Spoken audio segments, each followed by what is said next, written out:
Balorechan apresenta Amor de Bonecos.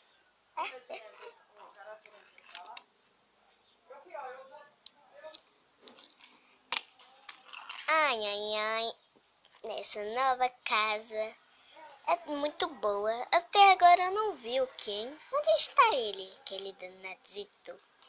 Meu Deus. Eu sinto algo de errado me incomodando. Não sei. Eu vou lá ver o Ken. Eu não tô gostando da minha amiga sozinha com o Ken. Sei lá se não tá acontecendo alguma coisa. Mas não deve estar não. É só impressão mesmo.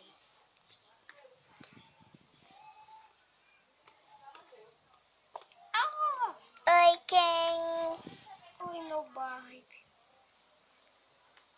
Que isso? Meu Deus, eu não vou segurar ela não, viu, meu povo? Oi. Oi. Liga, vamos? Pra onde?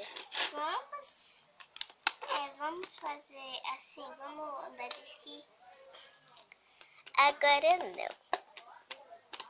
Tá, então vamos, eu vou pegar lá o carro. Tá bom.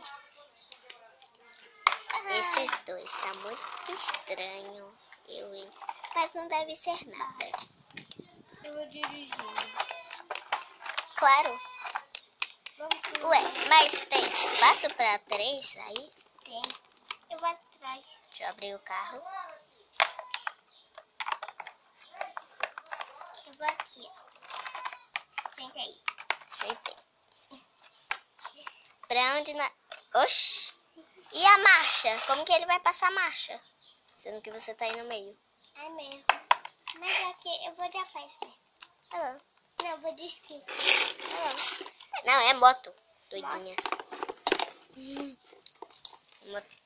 Motoqueira. Bora. Não, sem hora.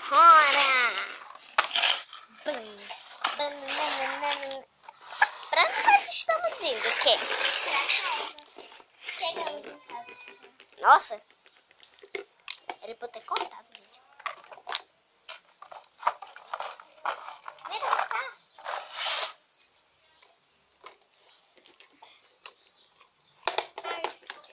Eu sou muito rápida. Oxi. Sou muito rápida. Kenzinho, vamos ali comigo? Ah, tá bom. Vocês vão, eu fico aqui. Ok. Não, eu vou pra casa. Já volto. Quem você não pode O que tá acontecendo? dizer nada com ela, viu, meu amor? Eu vou espiar. Dá uma espiadinha. O que você disse? Amorzinho. Ó, você não é pra dizer pra pai. Eu nem te conheço, garota. E nem vou namorar com você. Ai, vai sim. Se não que você dizer, eu acabo com sua cara. E digo que é tudo mentira. Entendeu?